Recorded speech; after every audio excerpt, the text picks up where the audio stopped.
Okay, so this morning I want to talk a little bit about the knower and the known and the relationship between them. The knower and the known are two aspects of the same thing. What we know and the thing we know it with are inseparable. What that means is that everything that's known is known by someone. There isn't something that's out there that's just known that isn't known by someone. Now, in practical application, this has been addressed throughout history in a lot of different ways from different philosophers. Benedict Spinoza, once said that whatever Peter tells me about Paul tells me more about Peter than Paul. Right? The mystic Jacob Boehme, he suggested that whatever the self describes describes the self. Right? Yeah, to say that when we talk about things, we say more about ourselves than about the things we're talking about, especially when we talk about other people, right? This was Spinoza.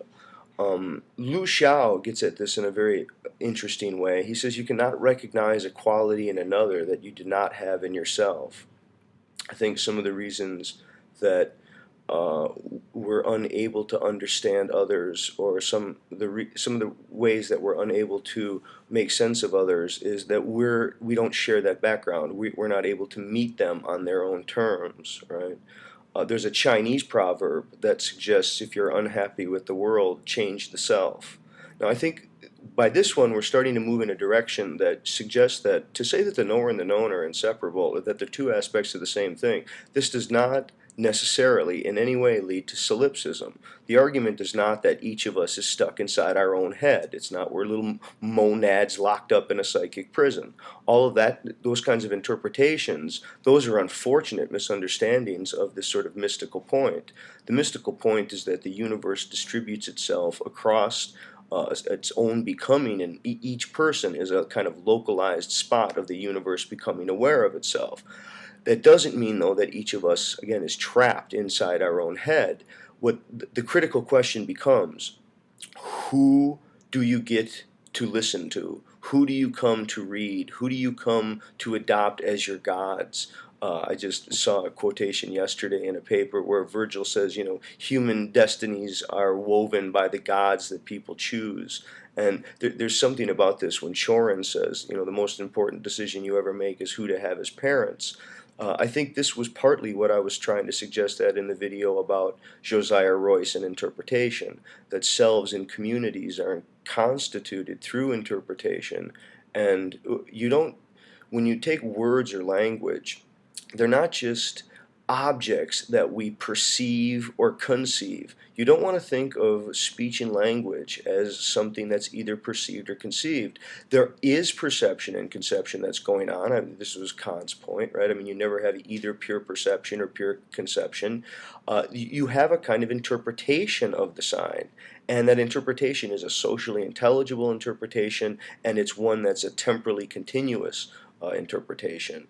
And so I guess the question then about the knower and the known becomes, how do we learn to open ourselves to others? Well, I think part of what you do is you try to become otherized by radically other others. The more other the others are who otherize you, I guess the more open you become to other views.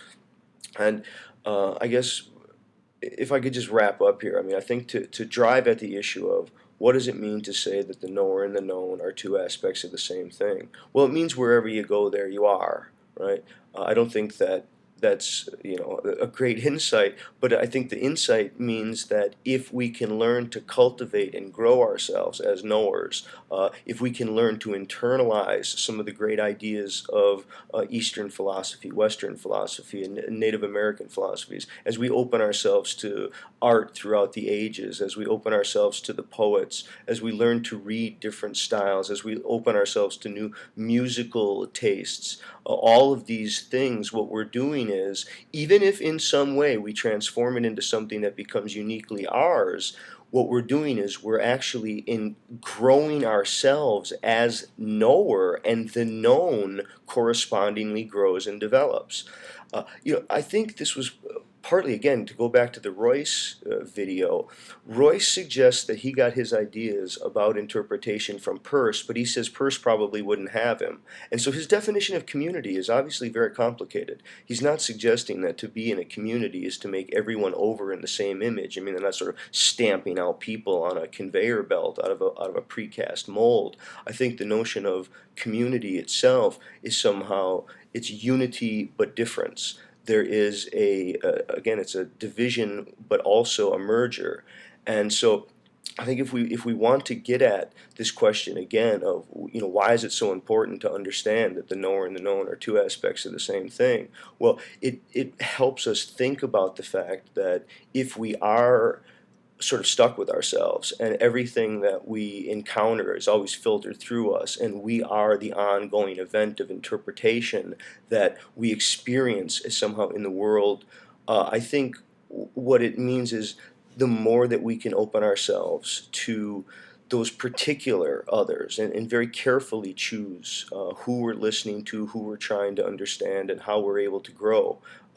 This is the way to actually help grow our world, right? Our world itself becomes a richer place, a more beautiful place, a more wondrous place, as we ourselves become more developed in our character.